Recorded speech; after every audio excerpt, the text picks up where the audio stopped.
public services and public cost as possible, I think is the direction we'd be going. Because to my mind, I'm concerned about the stormwater issue. Somehow, emergency vehicles have to get down there, and I don't know whether there's even anything that we can do about that, because those alleys are pretty fixed. But it doesn't seem to me that that would take a really long period of time to come up with those kinds of adjustments. So one of the reasons why I was considering asking for more time is because we're also doing the code rewrite at the same time. So if we would not include that in their scope of work, then we would do that separately, and we would have to do that a lot sooner and set other things aside. So certainly that's a possibility to do that on our own. But folding it in with the other code rewriting would be preferable. I realize that there are probably folks that want to move forward with plans they may have, so we may not be able to wait for that. Yeah, that's like a year. Yeah. And I just don't think that's fair. That's my opinion. And I feel like there are a couple different pieces to this. One would be the zoning standards, you know, and it could be that other communities have standards that we are willing to adopt because they more or less meet our expectations. Like, I don't know what Jertman Village's standards are, but it could be that they're, you know, we don't need to invent this from scratch. I think that's the one part of it. I think the infrastructure thing is more tricky, and that, again, I feel like it shouldn't be on the city's burden to improve all these alleys to enable the development, you know? So what would be an equitable cost-sharing agreement, and either that's like an impact fee. I mean, I think about this, if this were a rural place, we would make a developer build a street to access the lots before they could develop them. And it's not that different, and so whether it's an impact fee or people have to, we have a long-term capital improvement plan to get at the alleys one at a time, and then the people just have to wait until it comes to their term. But there's got to be a way to have good zoning code the and funding to be able to just take on all the alleys ourselves. We can't do that. But I think that money's not there. But I think that we also know that our alleys, whatever the development is, are not all at a standard that we would love them to be. So progressively improving them is, the community could be better, and so the developer could be a partner in that. Yeah, I think they could be a partner, and if we work in some sort of a stormwater issue on that, I don't see that even with the rewrite, we're going to have major changes in what we're doing. I mean, we're allowing people to build on alleys. We've made that decision that we want greater density, especially closer to campus. I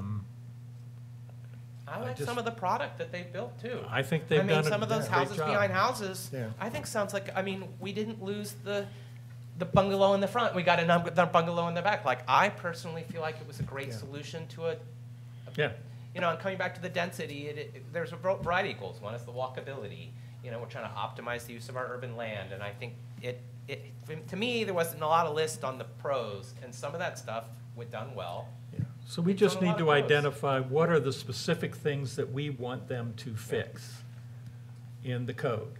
And I think stormwater is the one I've heard, that we want some sort of a fix to the stormwater issues. Are there other issues that you would like Sam and them to fix? The fire and EMS, the making sure there's safety like there. the addressing, so that, you know, if fire and EMS personnel can get in there. So maybe we need names for the alleys.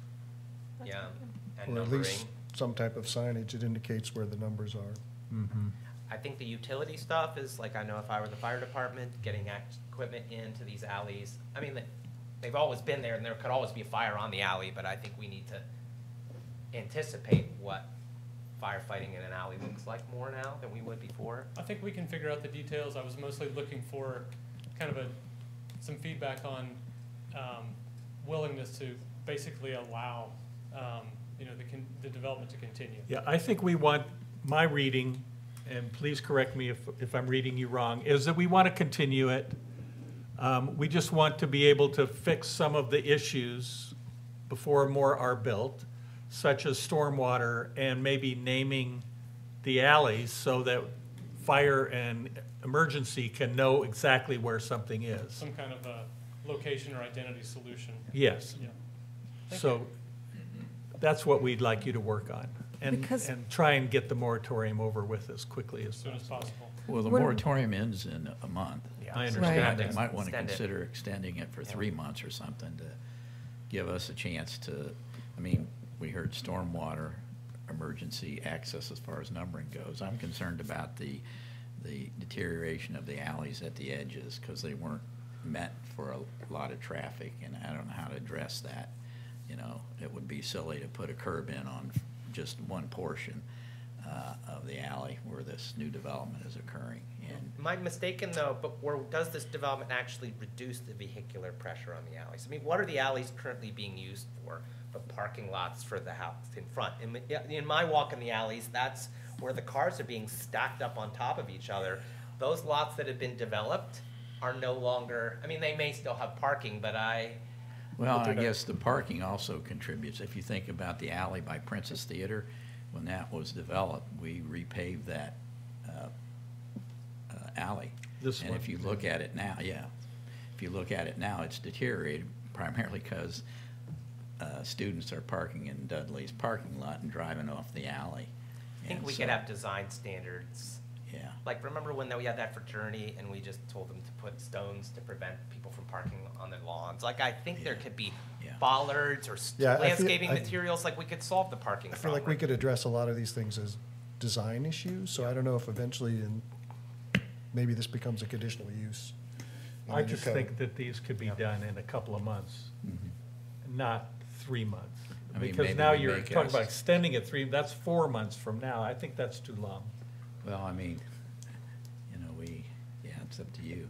I mean, you know, if we make it part of our development code, it'll take longer, but if we have a separate ordinance dealing with this development, alley development, you know, there are at least a couple that are ready to go. Because they're talking about adding 3. Can I just ask one question? I know we're short on time. We're talking about the naming of the streets in terms of fire and EMS.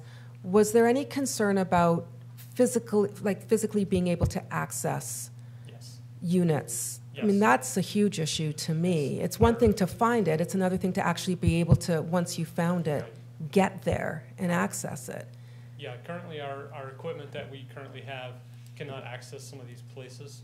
So that's why we had talked about some other ways to lower risk by potentially having some other safety standards that were above and beyond minimum codes. So based on the feedback we've heard today, we would look at those options as well. So this is involving almost every department of the city because of just the complex nature of it. But yes, to answer your question, that is correct. I mean, I don't know, I would think that's, I know we don't want to extend it unnecessarily, but could you do that in a month, figure that part out? I mean, I'm looking at Chief Deathridge and, Well, the time between now and when we would have a resolution in front of you to potentially extend, we would talk as a staff to see how much time we would need minimally Okay. to bring those things back, and then we would have a better idea Okay. at the time of presenting the resolution, so. So why don't you go back and take a look at that, and just keep in mind to make it as short a period as possible so that the people can get on with what they're trying to do. Thank you, council, thank you, mayor. All right? Thank Appreciate the you. feedback. Thank you. I appreciate it very much. Now, we have our regular agenda, and you get to call the roll a third time. Mr. Smith, Here, Ms. Franklin, here, Ms. French, Here. Mr. Prethridge, Here, Ms. Ragu, Here. Mayor Snavely. Here. I want to, before we move on, get a motion to adjourn the public work session. so moved. Second. If all in favor, say aye. Aye. Opposed? Thank you. We're adjourned from that. We've done the roll call. If you would like to join us, we're going to pledge allegiance. I pledge allegiance to the flag of the United States of America and to the republic for which it stands, one nation, under God, indivisible, with liberty and justice for all.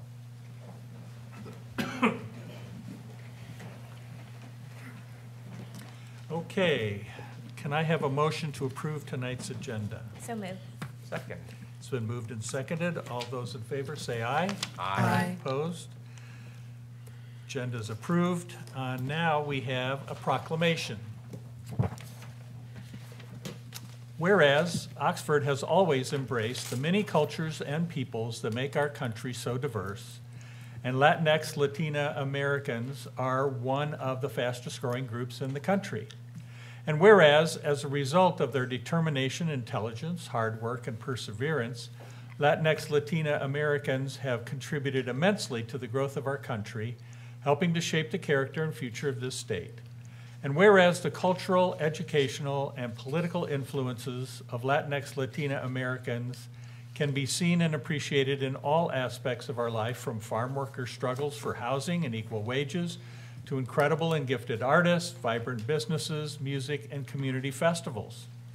And whereas the Latinx Latina American community has a long and important history of commitment to our nation's core values, and the contributions of this community have advanced the city of Oxford and our country's expansion of intercultural relations of diverse-minded individuals civically engaged toward building inclusive, just, and sustainable civil societies. During National Hispanic Latinx Heritage Month, we celebrate the many achievements of Latinx Latina Americans and recognize their contributions to our country. And whereas National Hispanic Latinx Heritage Month is an opportunity to celebrate the spirit and accomplishments of Latinx Latina Americans everywhere, to honor those achievements, the Congress, by Public Law 100-402 as amended, has authorized and requested the President to issue annually a proclamation designating September 15 through October 15 as National Hispanic Heritage Month. Now, therefore, I, William B. Snavely, Mayor of the City of Oxford, Ohio, do hereby proclaim those dates, September 15 through October 15, as National Hispanic Latinx American Heritage Month in the City of Oxford, and urge all citizens to join me in celebrating the significant contributions of Hispanic Latinx Americans in our country by participating in the activities and events planned for this important occasion.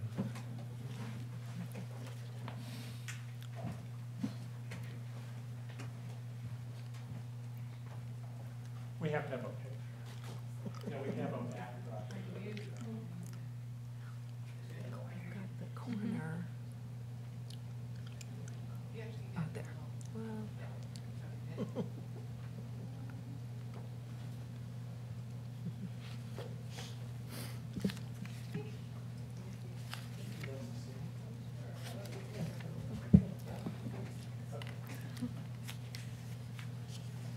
Thank you all so much. I'm Christine Alcalde with Miami, and I just wanted to thank everyone, not just as someone who identifies as Latina and is an Oxford resident. I'm very proud to be an Oxford resident, but really this is really important for everyone at Miami, faculty, staff, students, but also everyone at Oxford, whether you identify as Latina, Latinx or not, just everyone who values inclusivity and diversity in Oxford, in Ohio, and in society. So we're really excited in Miami that this is part of who we are as Oxford and about the relationship we have. So I want to invite everyone to all the events that we have at Miami for Latinx Heritage Month as well. Starting with, I'll just mention September 13th. You don't have to dance, but if you want to learn how to dance samba, salsa, and many other things from 5 to 8 in Heritage, it's open to anyone in the Oxford community. But thank you so much. Thank you very much. Congratulations. Okay, now we will move to public comments. Anybody wishing to address council on items that are not on tonight's agenda, or if they're on the consent agenda, this would be the time to address it. If you have comments about things that are on the agenda, just wait till those come up and we'll recognize you. Is there anyone wishing to address council at this time? Actually, even though I'm not a resident of Oxford. Go ahead. Just say a couple things. Yeah, just give us your name, Heidi. My name is Heidi Ridenauer, and I live in Liberty, Indiana. And I just wanted to take a moment and thank Council and the City of Oxford for the proclamation for the National Hispanic Latinx American Heritage Month. 2 of my granddaughters are a part of the Hispanic Latinx American Heritage. They are currently learning both languages as a part of their initial communication, as they're only 2 in 10 months.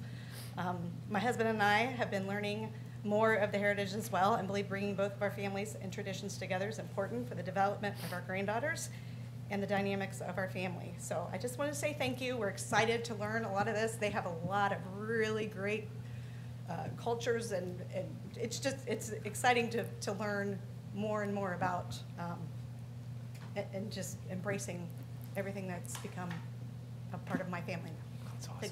Thank you. Thank you, Heidi. Appreciate it. Thank Is there anyone else who'd like to address council?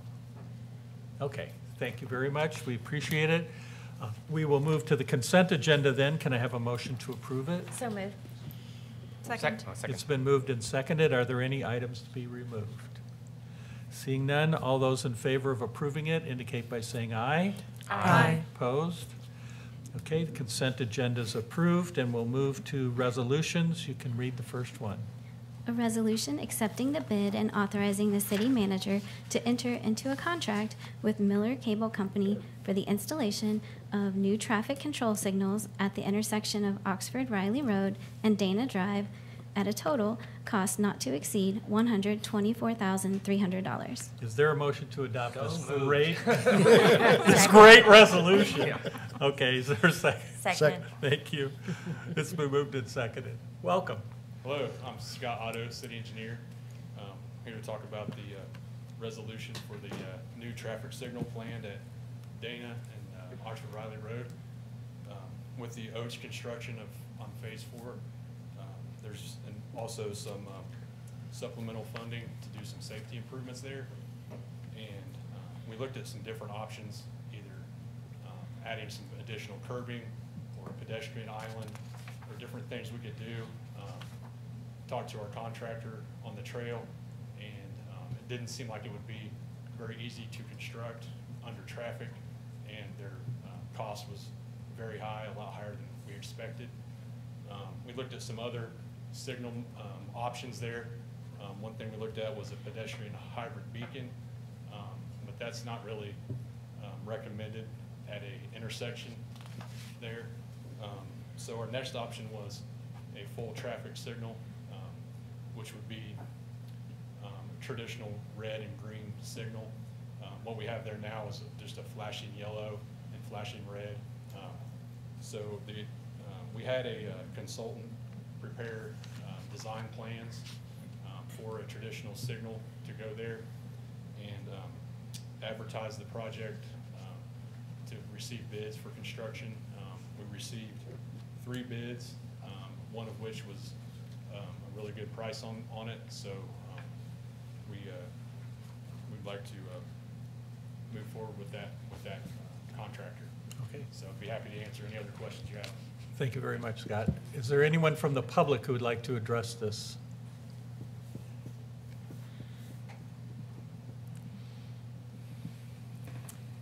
Ann Fuhr, I live on Dana Drive in Southern Knolls.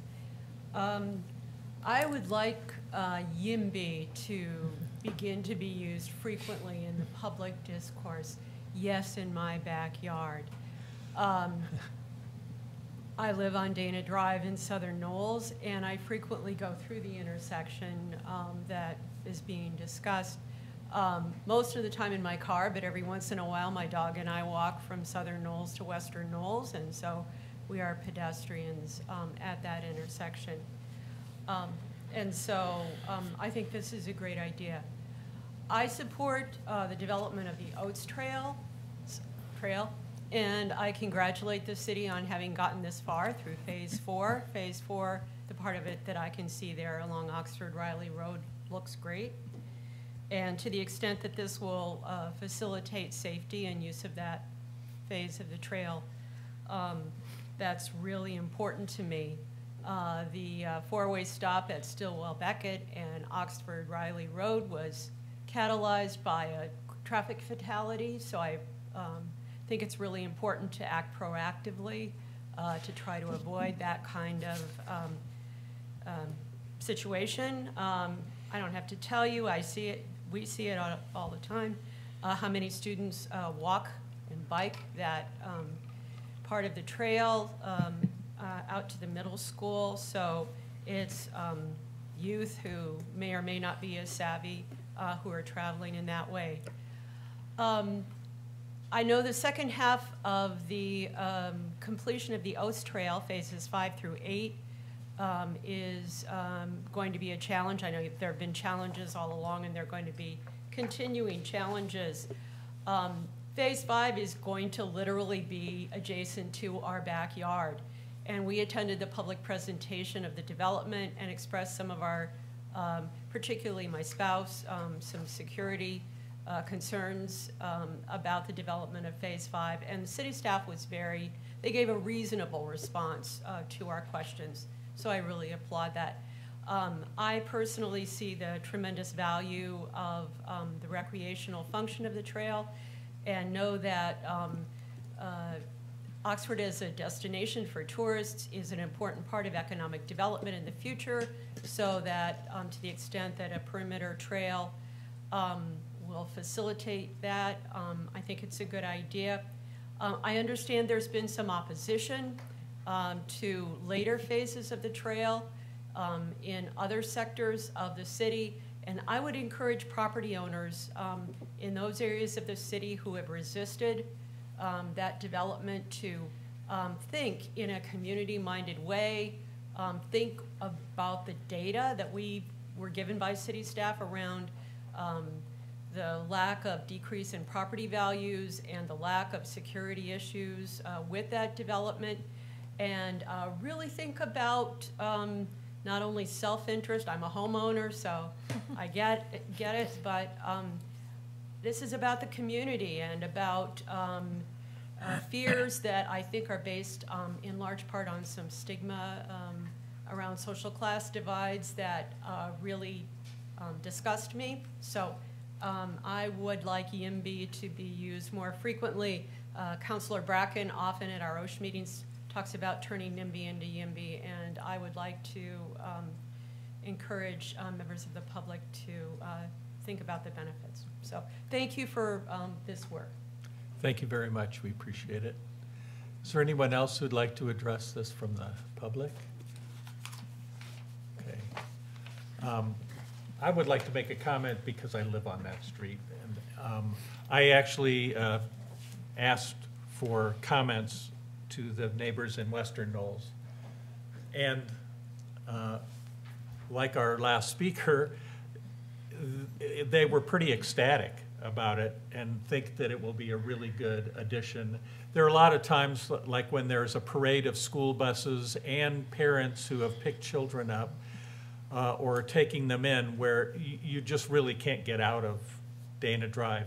We are concerned about students coming home from school, and they try and walk across there, and even with the flashers, cars just blow right through that intersection, and it is very dangerous.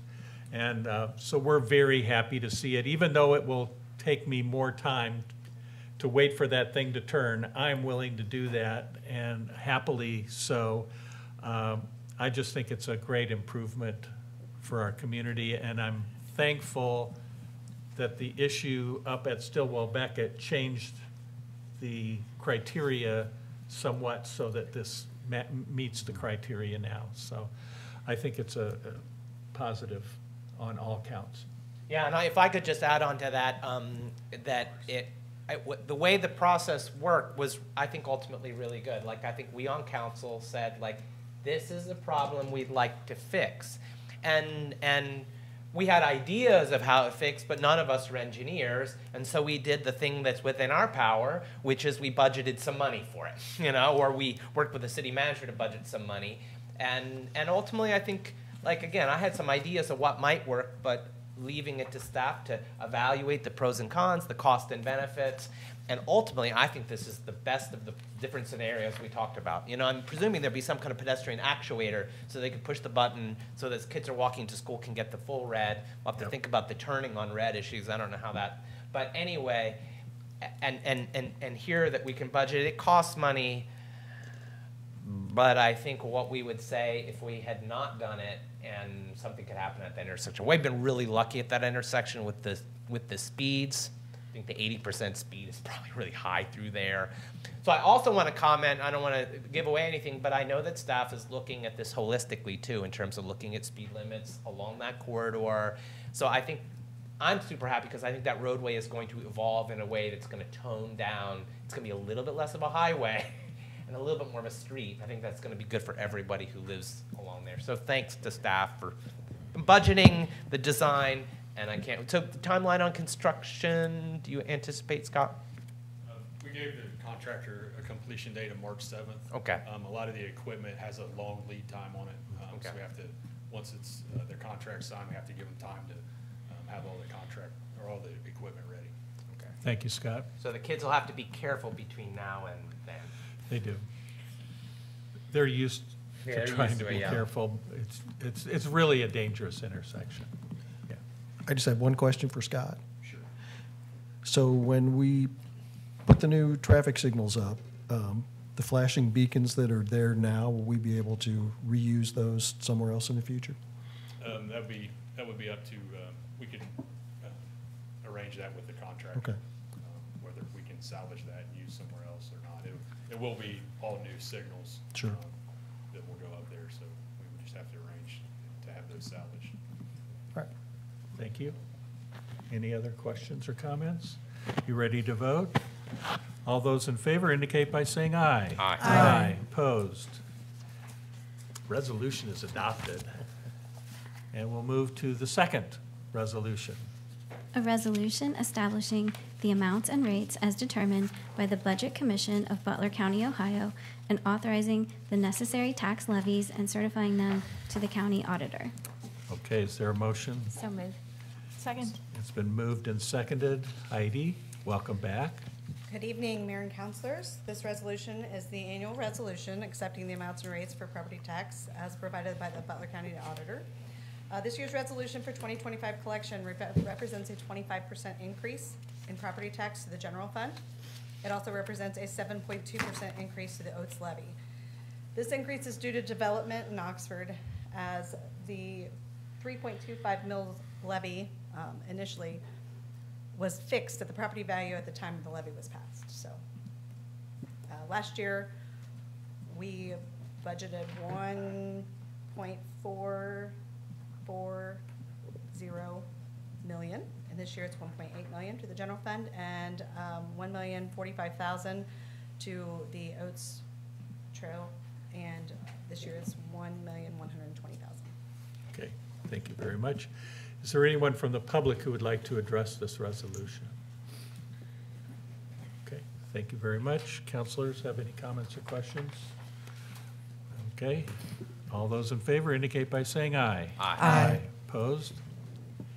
Okay, that resolution is adopted. We have no ordinances on either first or second reading. So this jam-packed agenda that you have all come out to see is now coming to an end. And so I will turn to announcements and communications and begin with City Manager Doug Thank you. Elliott.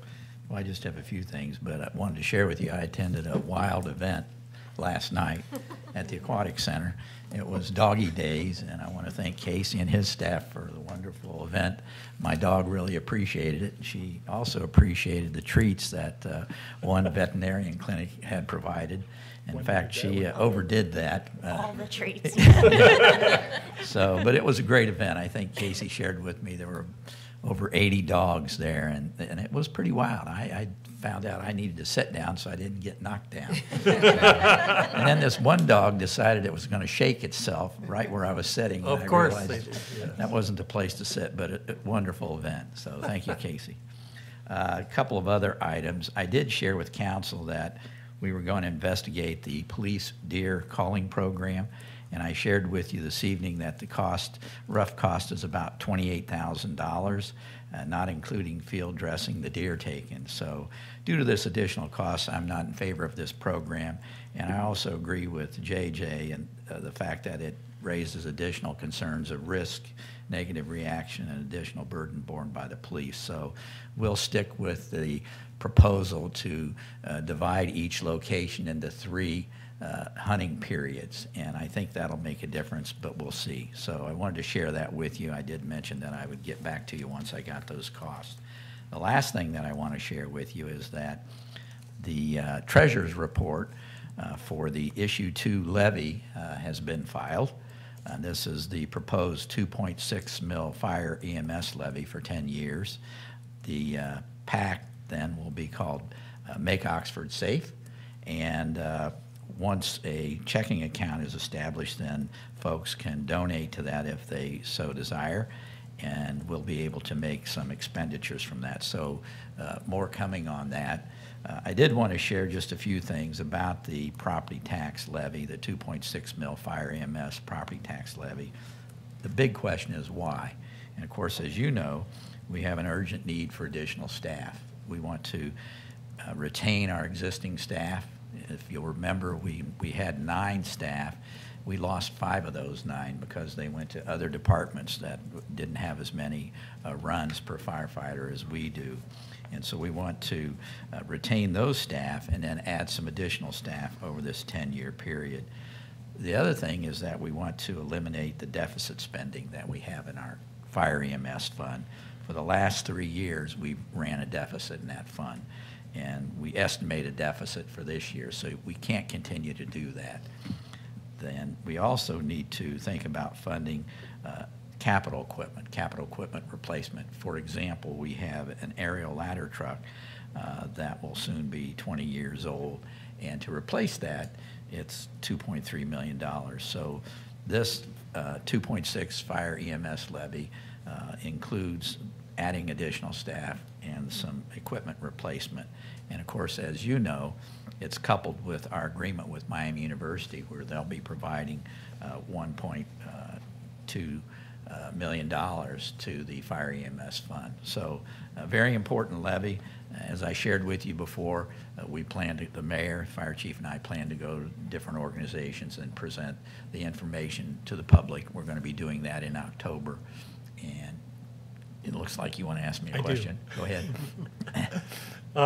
Are we also going to have, excuse me, a general meeting? Oh, sure. We can do that. Yeah. I just wanted to make it clear to the public, because we've gotten some questions, Yes. that we will be having a public meeting as well, so that if you're not a member of one of those organizations, you can come to a general meeting and we'll go through all the same information. Likewise, if you have a large organization and you would like to invite us, we'll try and come to that as well. Yes, and we'll Thank have information on our webpage. I put together a list of frequently asked questions, and we also have a PowerPoint that will go into greater detail about the need for this levy, this very important levy. And of course, if the levy doesn't pass, you know, it'll be a dire situation for us. We'll have to make some cuts. We'll have to cut back in our capital improvement program. We'll have to cut back in other programs, so it would not be a good situation. Plus, without the passage of the levy, we will not get the money from Miami University. So Right. a very important issue to fire and EMS levy. And that's all I Thank you. have. Thank you. Appreciate it. Scott? Okay, thanks. JJ? No? Heidi? Chief Deathridge? Casey? City manager already said it. Okay, there you go. Sam? Just a quick update on the previous discussion of code enforcement and historic preservation regarding the recent property that was discussed, 101 West Church. Actually, on the HAPC next week, Councilor French, we will have a discussion. Mr. and Ms. Dudley have requested a pre-application discussion to kind of get some feedback from HAPC about potentially the different options that they might have. That's a common practice that we have with different boards and commissions, to have kind of an informal discussion before an application is submitted. So I Okay. just want to give you an update on that. Thank you very much. Appreciate it. Jessica?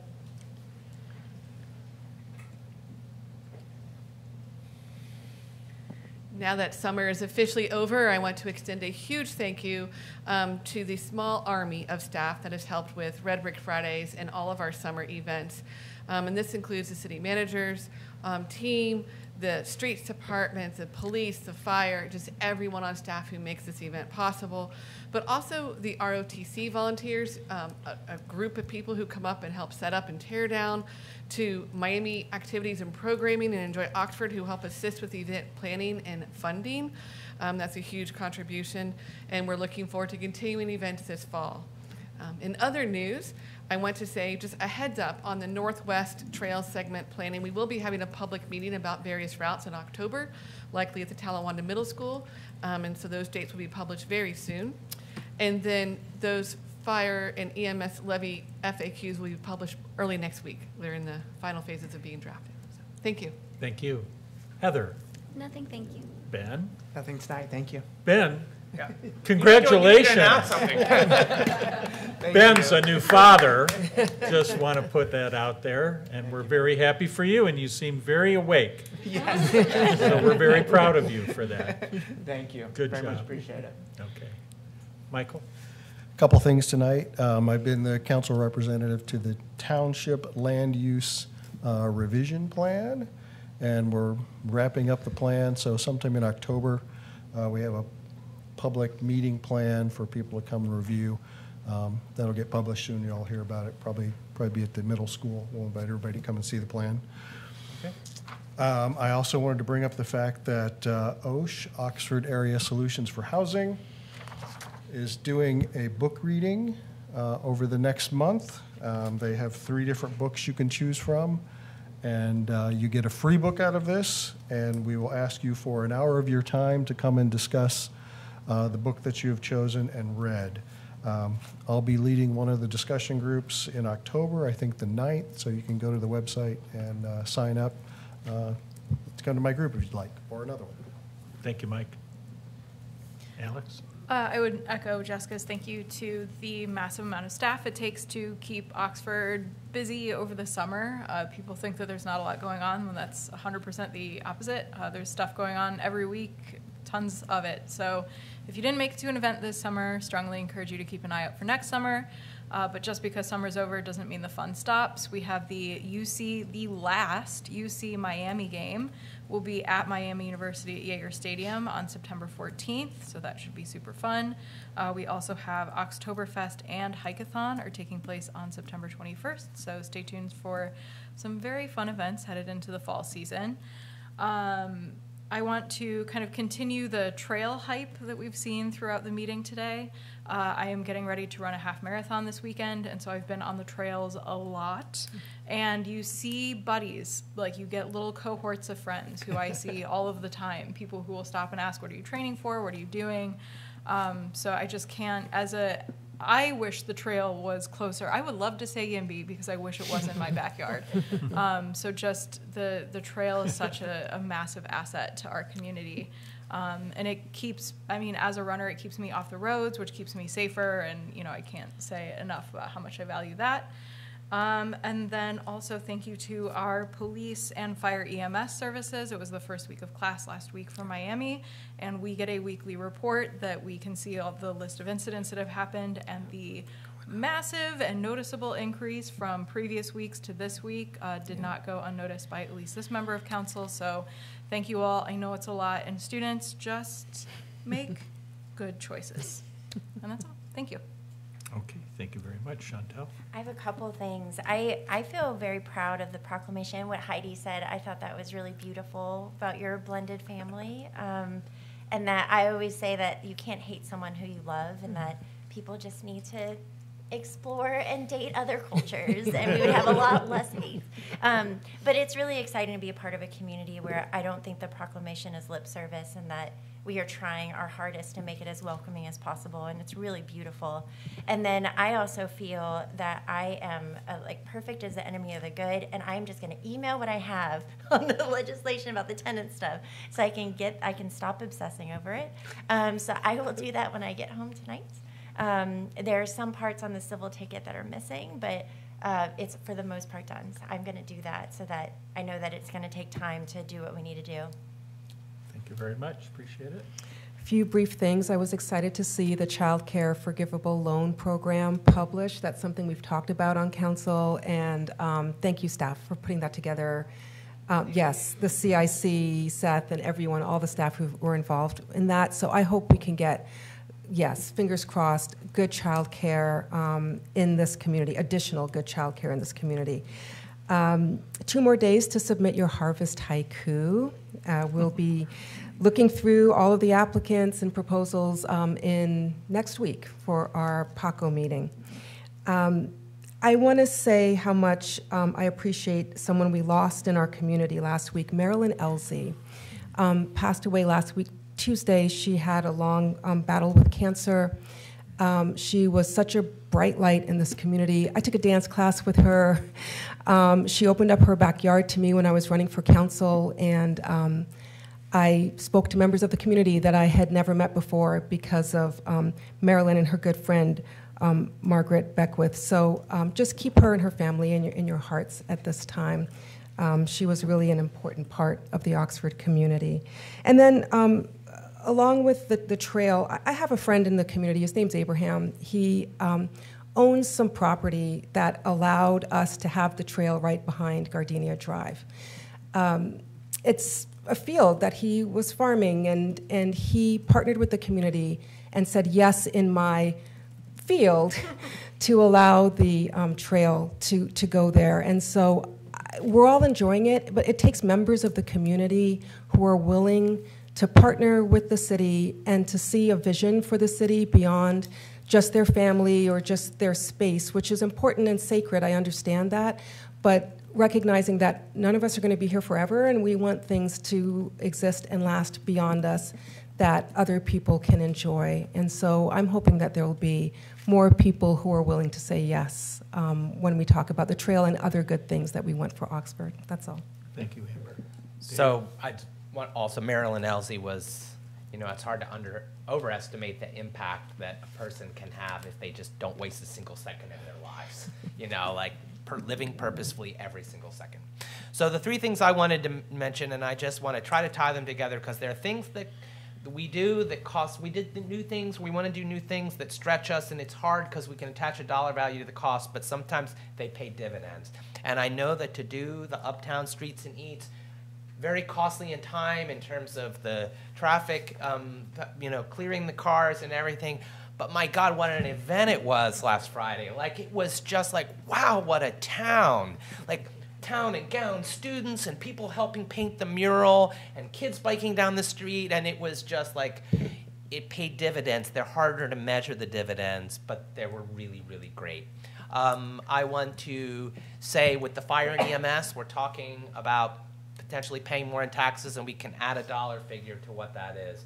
But what that means in terms of dividends of having more secure and sustainable fire and EMS services, so it's there when we need it. I bumped into one of the captains, and he was telling me the amount of shifts he was working, and because when you're short staffed, they have to mandate the people, and he's not really seeing his family very much at all, and it's a miracle he stays with us.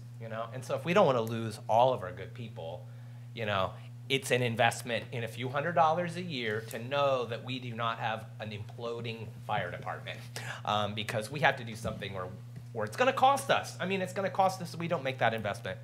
And the final thing I just want to touch on, things that are investments, I do appreciate the dollar figure on what it would do to have a deer culling program. And I agree with the idea that what we should do is expand the existing harvesting program, which is no additional cost, and see how many more deer that it yields. I think one way or the other, that's a good strategy.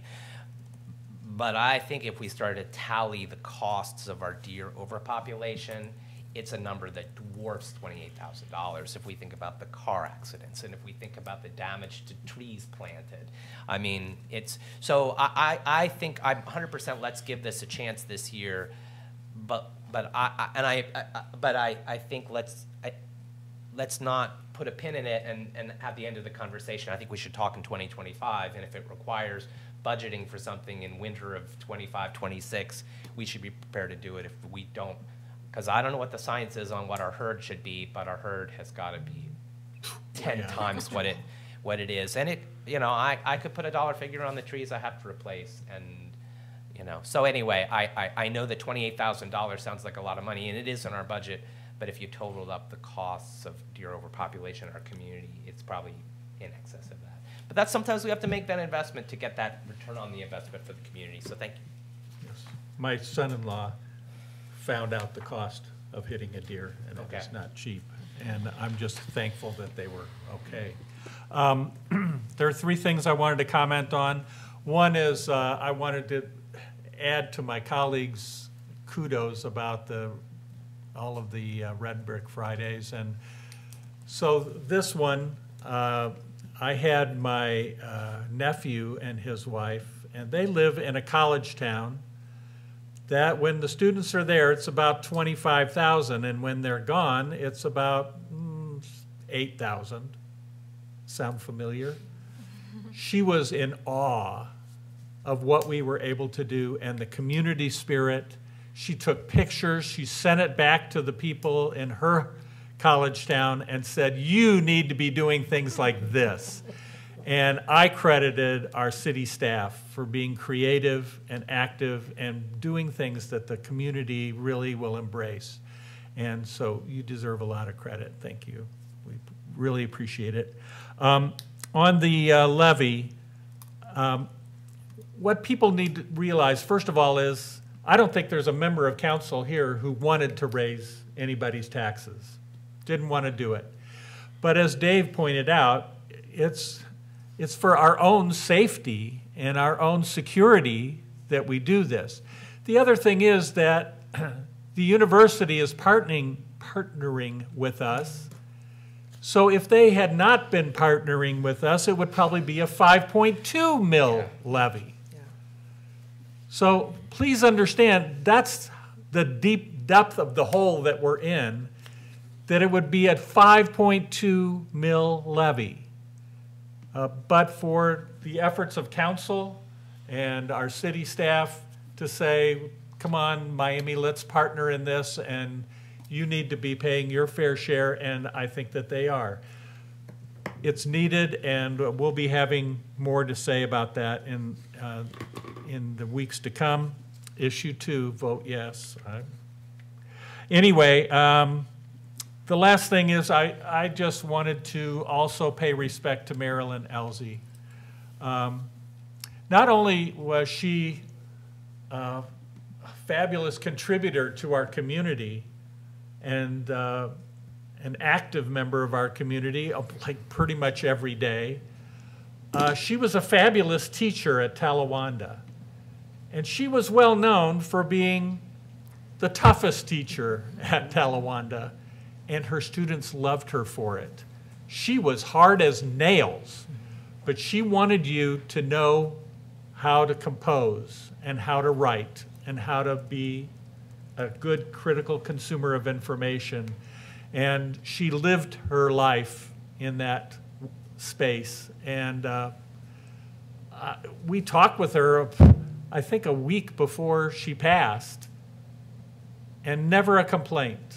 And never, I had no idea that she had taken a turn that far to the worse, because she had people over to her house about a week or so before. She's just a marvelous human being and somebody that I personally am glad to have made her acquaintance and call her a friend, and I think our community will be poorer without her. And with that, I would call for an adjournment of this meeting if somebody would move it. So moved. Second. It's been moved and seconded. All those in favor say aye. Aye. Opposed? Thank you. That one hit me hard, Marilyn.